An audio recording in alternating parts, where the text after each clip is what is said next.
My name is Thomas, and I'm 68 years old. I thought the worst part of hosting my son's work party would be cleaning up afterward. I was wrong. The worst part came when Daniel raised his wine glass in my living room and announced to his co-workers, "I don't know how my dad would survive without me. He's basically living off me at this point." The room filled with polite chuckles. I stood by the fireplace, holding appetizers I'd spent 3 hours preparing. Daniel continued, "Dad's retired, so I handle the real bills now." More laughter followed. I smiled calmly, but something inside me went cold. This was my house. The same house I'd bought 32 years ago with overtime pay and every penny I could scrape together. The mortgage had been paid off for years. Daniel bought groceries sometimes. That was it. Yet here he was, letting his colleagues believe he carried me financially. I caught his wife Amy's eye. She didn't correct him. She just sipped her wine. That's when I realized this wasn't a harmless joke. This was a story he'd been telling for months. One of Daniel's co-workers, a man named Brett, shook his head sympathetically. "That's rough, supporting elderly parents. The expenses must be brutal." Daniel sighed dramatically, playing his role perfectly. "Tell me about it. But family is family, right? Can't just abandon them." My grip tightened on the serving plate. Supporting elderly parents. Interesting choice of words. I had built this house from nothing. I still remembered signing those papers, my hands sweating from excitement and terror. Daniel was 6 years old then. I worked double shifts for 10 straight years. Missed birthdays, school plays, family dinners. Also, he could grow up secure. And now I was dependent. Amy stepped beside Daniel. "It's not forever," she added softly. "We're helping him transition." Transition to what? My grave. The room buzzed with sympathetic murmurs. These people genuinely believed I was a burden being graciously carried by my generous son. I placed the appetizer plate down carefully on the coffee table. If you've ever felt invisible in your own home, take a moment to like and subscribe. Tell me where you're watching from, especially if you believe respect should flow both ways in a family. I excused myself quietly and walked down the familiar hallway to my study. Nobody followed. Nobody even noticed I'd left. That told me everything I needed to know about my status in this house. Inside my study, I opened the bottom drawer of my oak desk. There it was, exactly where I'd kept it for 3 decades. A thick, cream-colored folder containing my property deed from 1994. Only one name appeared in bold black letters across the top. Mine. Thomas Mitchell. I traced those letters with my finger, remembering the day I'd signed them. Daniel had moved back 2 years ago after his apartment lease ended. Just temporary, he'd promised. Until I save more money. I never charged him rent. Never asked for utilities. I even renovated the upstairs bathroom so he and Amy would be comfortable. And now he was telling people I lived off his charity. Not because he had to, but because it made him look bigger. More successful. More generous. I closed the folder slowly. Anger would have been easy and useless. Calm was power. And power is best used at exactly the right moment. When I returned to the living room, Daniel was deep into another story. "So yeah, I've basically taken over all the household expenses," he was saying confidently. "Dad did his part back in the day, but now it's my turn to step up." His co-workers nodded approvingly. Amy smiled proudly beside him. I cleared my throat gently. "Daniel," I said calmly, "could I speak with you privately for a moment?" He waved me off dismissively. "It's fine, Dad. We're just talking shop." Just talking shop. About my supposed dependence on his charity. Brett turned to me with kind eyes. "You must be so proud. Your son really stepping up like this." I looked directly at Daniel. He still wouldn't meet my gaze. "I am proud," I said carefully, "of many things I've accomplished over the years." Daniel shifted uncomfortably but said nothing. That's when I knew for certain this lie had grown roots. He wasn't embarrassed by his deception. He was enjoying it. The version of himself it created was too appealing to abandon. The successful son supporting his aging father. The hero of his own story. I sat down quietly, but my mind was already moving ahead 3 steps. Around 10 o'clock, guests began filtering toward the door. Handshakes, laughter, promises to get together again soon. Brett clapped Daniel on the shoulder. "You're a good man, taking care of your old man like that. Not everyone would." Daniel nodded modestly, accepting praise for a sacrifice he'd never made. I watched silently from the kitchen doorway. When the front door finally closed, Amy started gathering empty glasses. Daniel loosened his tie, looking satisfied. "Great evening," he said to no one in particular. "Very informative," I replied quietly. He frowned slightly. "What's that supposed to mean?" "Nothing important," I said smoothly. "I just learned something new about myself tonight." He shrugged and headed upstairs without another word. That's when I picked up my phone and dialed a number I hadn't used in 3 years. "Harold," I said when the familiar voice answered. "It's Thomas Mitchell. I need an appointment first thing tomorrow morning." Harold Patterson had been my lawyer for 20 years. He'd handled the original house purchase and every legal matter since. Tomorrow, we were going to review some very important paperwork. Not because I was angry, but because respect isn't something you beg for. It's something you establish clearly and firmly. I woke before sunrise, as I had every day for 40 years of working life. The house felt different in the pre-dawn quiet. Heavier somehow. I made coffee and sat at the kitchen table, replaying every word from the night before. Daniel hadn't just lied once. He'd built an entire narrative around my supposed dependence. That takes planning. Commitment. A willingness to betray basic truth for social advantage. At 8 sharp, I drove to Harold's downtown office. He looked older than I remembered, grayer around the temples, but his handshake was still firm. "Thomas," he said warmly, "what brings you in after all this time?" "I need to review my property documentation," I replied, "and possibly explore some options." He studied my face carefully. "Family issues." "You could say that." I handed him the folder containing my deed. He scanned it quickly, professionally. "Still exclusively in your name," he confirmed. "No co-signers, no joint ownership, no transfers of any kind. Clean and clear title." Something settled in my chest hearing those words. Clean. Clear. Indisputable. "What are my legal options?" I asked calmly, "if I decide someone currently living in the home is no longer welcome there?" Harold leaned back in his leather chair, considering the implications. "Well," Harold said slowly, "that depends on several factors. How long have they been residing there? Do they pay rent? Have they established legal residency?" 2 years, no rent, and they moved in as temporary guests," I replied. Harold nodded thoughtfully. "In that case, you'd need to provide formal notice. 30 days is standard for month-to-month arrangements, but since there's no lease." He trailed off, then met my eyes. "Thomas, how serious are you about this?" "I'm exploring all possibilities," I said carefully. "I want to understand my rights as a property owner."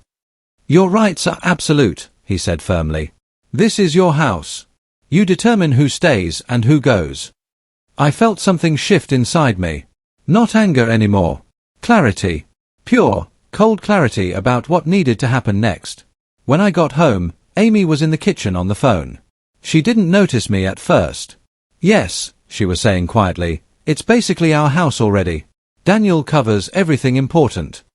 I stopped in the hallway, listening. "We're thinking about redecorating the downstairs soon," she continued. "It's so outdated. His dad won't mind. He doesn't really have a choice." That sentence crystallized everything. Doesn't have a choice. They weren't planning a life with me.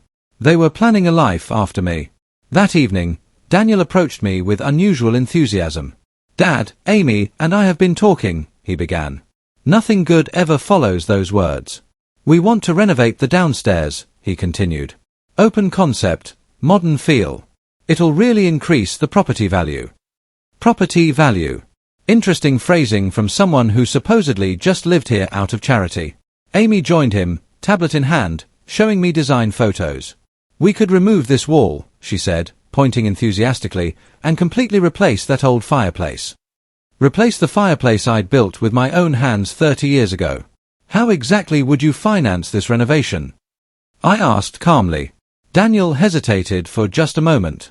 "Well, I thought we could refinance the house.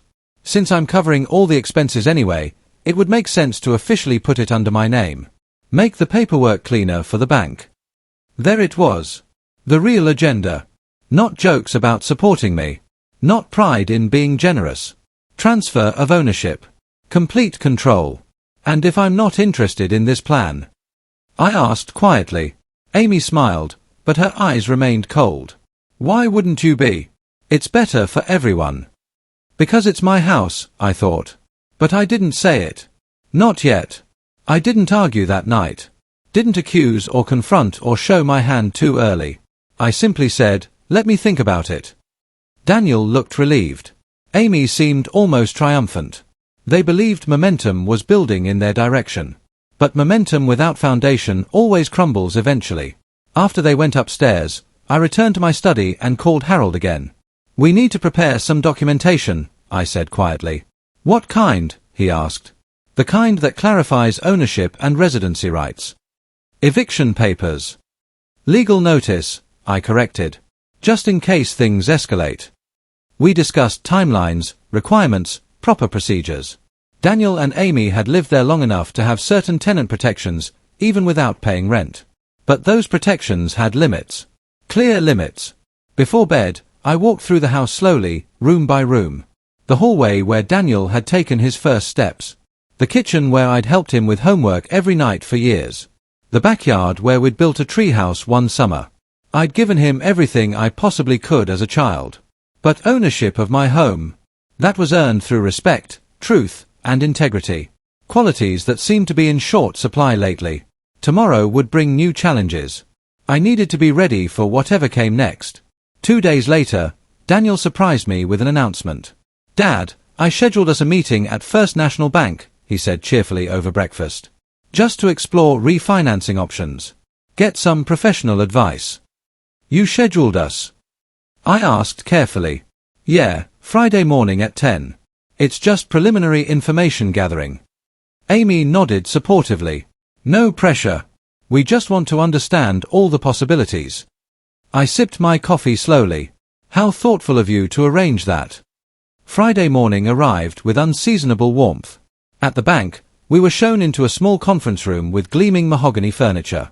The loan officer, a professional woman named Patricia, pulled up our property file on her computer. All right, she began efficiently. For any refinancing or ownership transfer, we'll need the current homeowner's signature and documentation. She looked expectantly at Daniel, then at me. Mr. Mitchell, she said politely, you're listed as the sole property owner. The room went very quiet. Daniel's confident expression flickered. Amy shifted uncomfortably in her seat. I thought, Daniel began, then stopped. You thought what? I asked quietly. Patricia continued gently, the property is titled exclusively in Thomas Mitchell's name. No co-owners, no joint tenants, no shared equity arrangements. Daniel turned to stare at me. For the first time in months, he looked genuinely uncertain about something. The drive home from the bank was tense and silent. Daniel gripped the steering wheel tightly. Amy stared out the passenger window. When we reached the house, Daniel finally spoke. Why didn't you tell me the house was only in your name? I looked at him steadily. You never asked. You assumed. That's not the point, he snapped. I've been paying for things around here. Groceries, I corrected calmly. Sometimes. Amy turned to face me. It feels deceptive, Dad. Like you were hiding something important. Hiding what exactly? The fact that I own my own house. We've been making plans, Daniel said, frustration creeping into his voice. Building toward something. So have I replied evenly. They didn't understand yet. This had never been about paperwork or legal technicalities. It was about narrative. About truth. About the story Daniel had been telling the world and himself. The bank had just punctured that fantasy with documentation.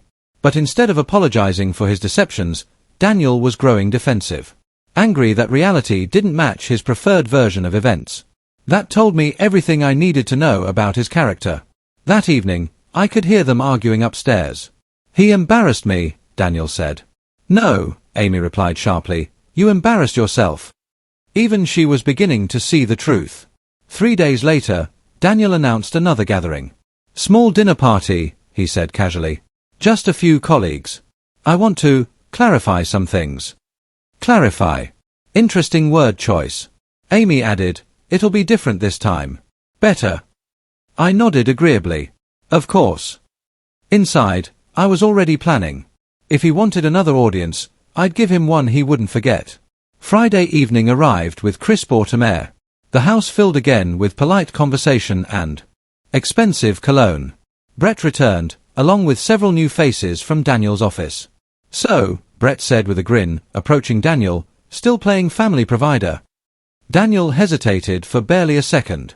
"Absolutely," he replied. "We're just reorganizing some financial details." Reorganizing. Such a flexible word. Amy jumped in smoothly. "We're finalizing ownership arrangements soon. Making everything official." Official. I stood near the dining room table, listening carefully. They were doubling down on their deception. Not backing away, not correcting the record. They wanted these people to witness their version of reality, to make it feel more real through repetition.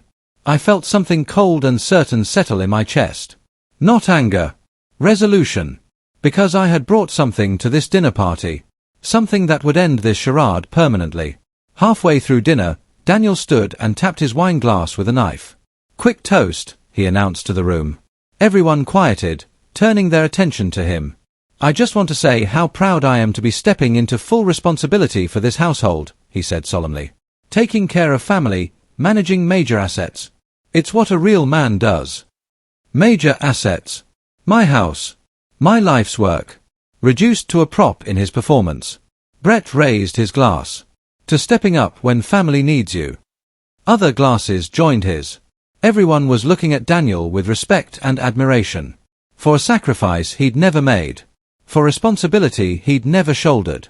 For a burden he'd never carried. I stood slowly. "May I add something?" I asked politely. The room stilled. "Of course, Dad," Daniel said, though his smile looked strained. I reached into my jacket pocket and withdrew a folded document. "I believe in clarity," I said calmly. "Especially when discussing important matters like responsibility and ownership." Amy's smile faded completely. I unfolded the paper deliberately, letting the moment stretch. Daniel's eyes dropped to the document in my hands. He recognized it instantly. The property deed he'd never bothered to examine.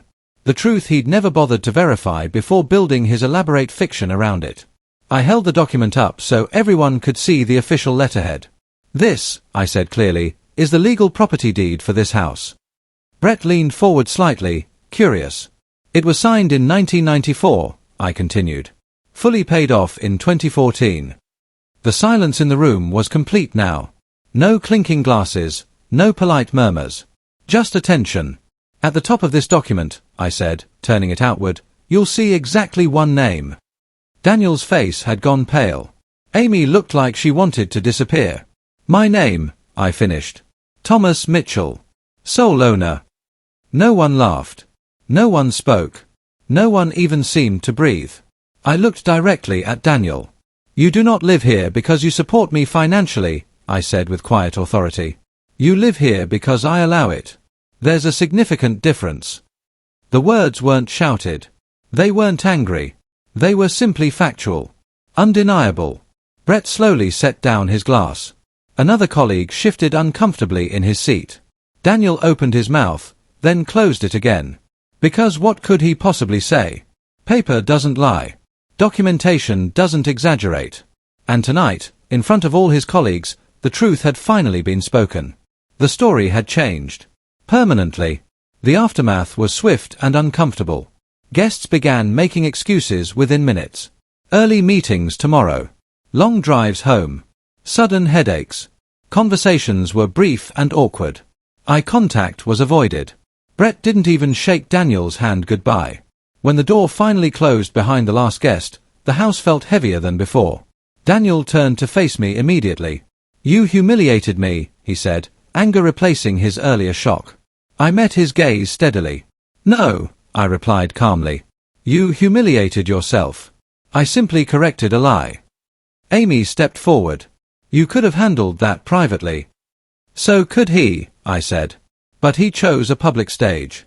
I merely provided accurate information for his audience." Daniel began pacing the living room. "You didn't have to make me look small in front of my colleagues." "I didn't make you anything," I said firmly. "I stated facts. How those facts made you look is entirely on you." For the first time since this whole situation began, Daniel didn't have an immediate comeback. He just stood there, looking lost and uncertain. Not angry anymore.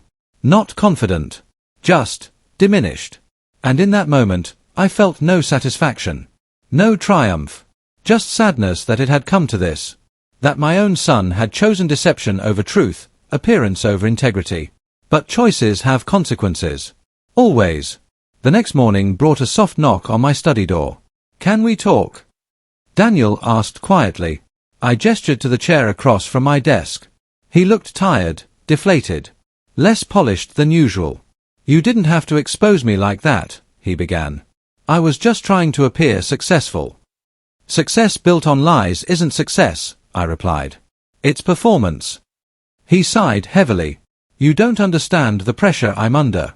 Everyone my age owns homes, builds equity, moves forward with their lives." "And you?" I asked. "I feel stuck," he admitted quietly. It was the first honest thing he'd said in months. "So I thought if people believed I owned this place, it would buy me time. Respect. Make me seem more capable."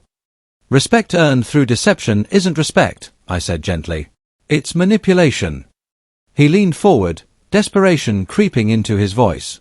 "You're going to leave me the house eventually, right? I mean, I'm your only son." There it was.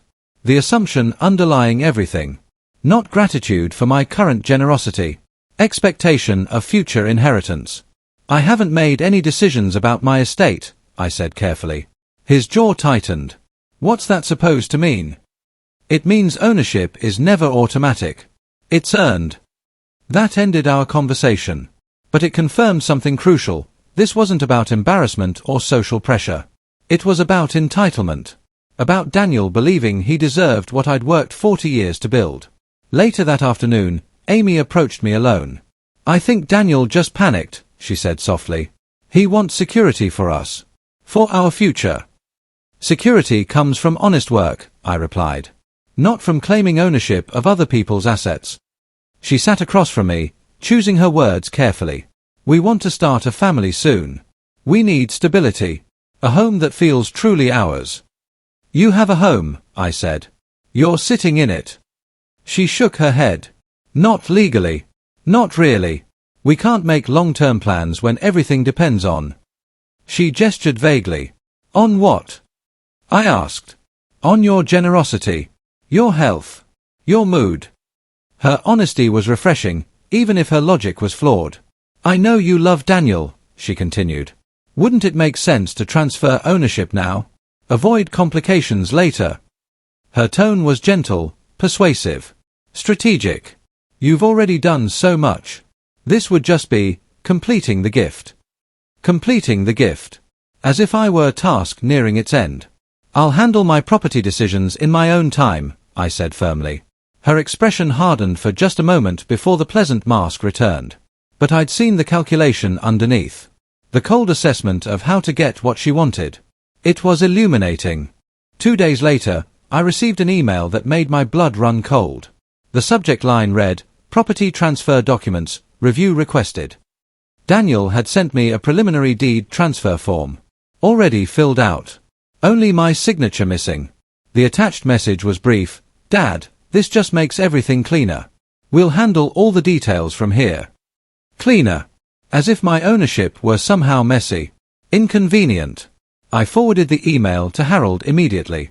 His response came within the hour. "Do not sign anything. We need to update your estate planning immediately." That afternoon, I sat in Harold's office reviewing documents I'd written 15 years earlier. Everything to Daniel. Automatic. Unquestioned. The assumption that blood relation guaranteed character. That love and entitlement moved in the same direction. "Are you certain you want to make changes?" Harold asked gently. I thought about Daniel's lies to his colleagues. Amy's cold calculation. Their assumption that my death would solve their housing problem. "I'm certain," I said. "What are my options?" We discussed trusts, charitable donations, contingent bequests. Ways to reward character over mere genetics. To encourage growth over entitlement. By the end of our meeting, I had a plan. Not born from anger, but from wisdom. From the understanding that true love sometimes requires difficult lessons. That evening, I printed Daniel's transfer form and left it on the kitchen counter. He saw it immediately when he came home from work. "You got my email," he said hopefully. "Yes," I replied calmly. "I reviewed your proposal thoroughly." "And?" he asked, anticipation clear in his voice. "I will not be signing it." The silence that followed was deafening. Daniel stared at me as if I'd spoken a foreign language. "What do you mean, you won't sign it?" "I mean exactly that. I will not be transferring ownership of my house to you." Amy appeared in the doorway, having heard our conversation. "But why?" she asked. "We're a family. We're already living here. It just makes sense." "It makes sense to you," I corrected. "But sense and entitlement are different things." Daniel's face flushed red.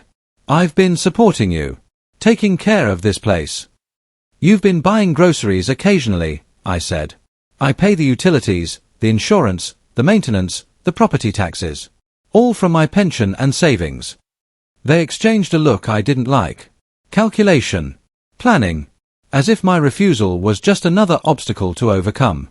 "This is ridiculous," Daniel said finally. "I'm your son. I deserve security." Deserve. There was that word again. The foundation of every entitled assumption he'd made. For the next 3 days, Daniel and Amy barely spoke to me. When they did, it was cold, formal, hostile. I could hear them talking upstairs late at night, their voices urgent and frustrated. On the 4th evening, I accidentally overheard a conversation that chilled me to the bone. "If he won't transfer it now," Amy was saying, "we just have to wait.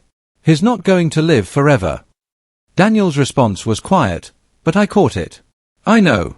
We just have to be patient." Patient. They were discussing my death as a business opportunity.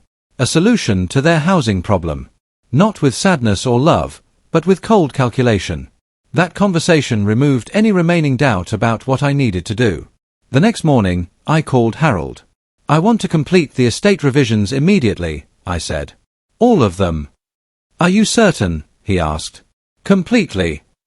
That afternoon, I sat in his office reviewing new documents. Revised beneficiaries. Charitable donations. Trust funds with strict requirements. "This will send a very clear message," Harold warned. "I understand," I replied.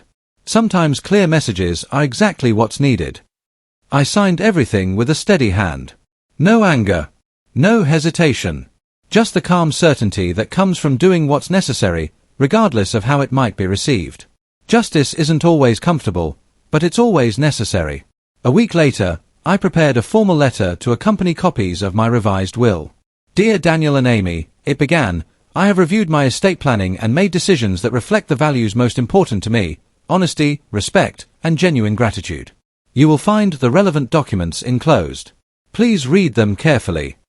I placed the sealed envelope on the kitchen table before they came home from work. When Daniel saw it, his face went pale.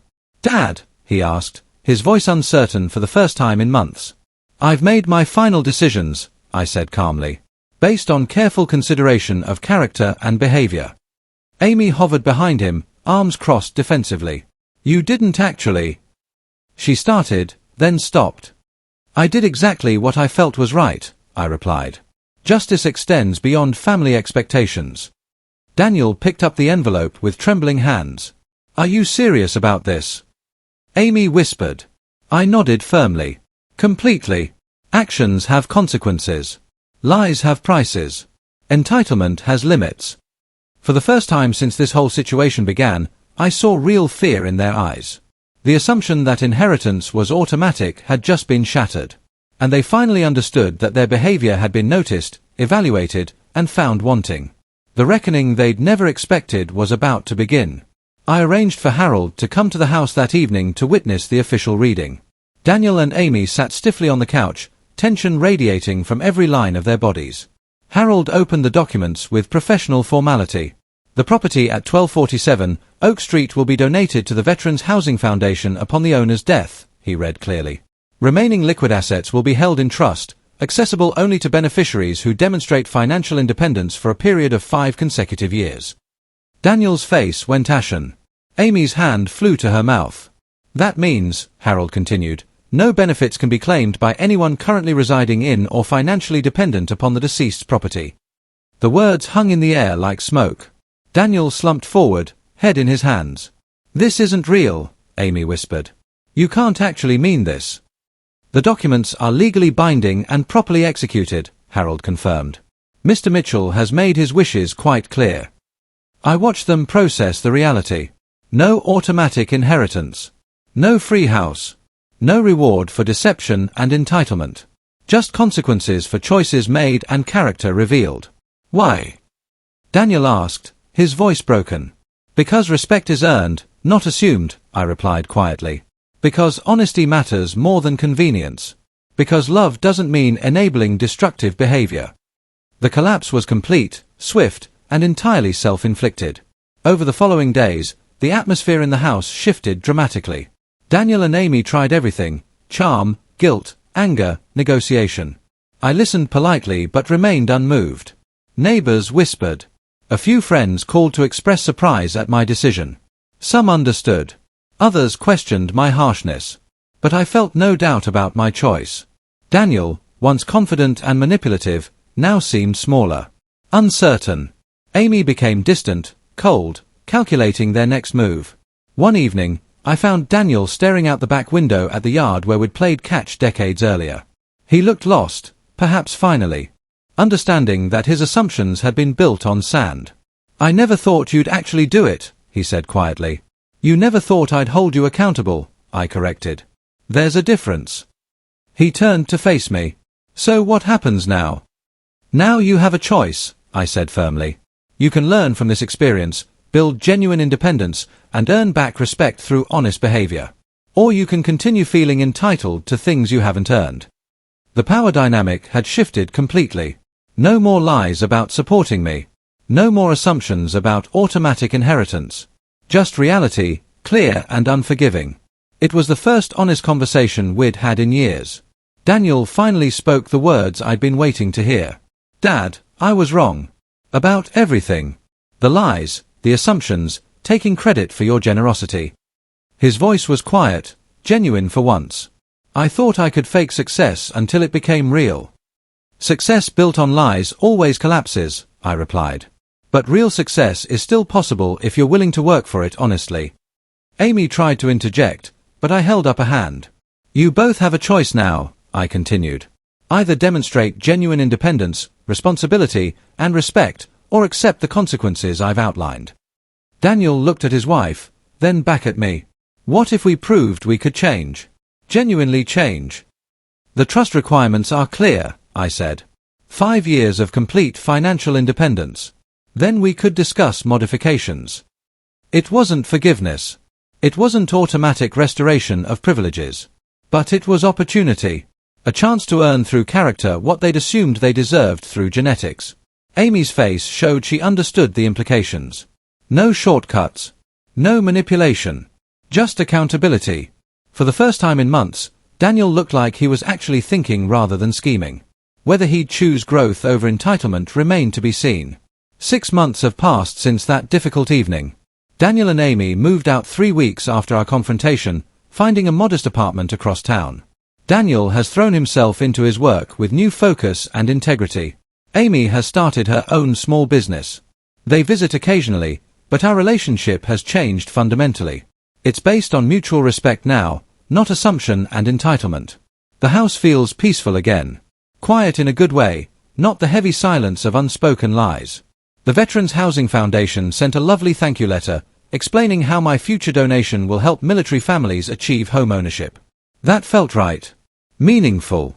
Yesterday, Daniel called to tell me about a promotion he'd earned through honest effort. His voice carried pride I hadn't heard in years. Real pride, not the manufactured kind built on deception. "Dad," he said before hanging up, "I understand now what you were trying to teach me. It just took a while to sink in." Understanding. Finally. It had taken dramatic action to cut through years of entitlement, but the lesson was finally being learned. Justice served doesn't always feel satisfying in the moment, but watching genuine growth emerge from necessary consequences, that's worth more than any temporary comfort. My house remains mine, my rules remain clear, and my son is finally becoming the man I always hoped he could be.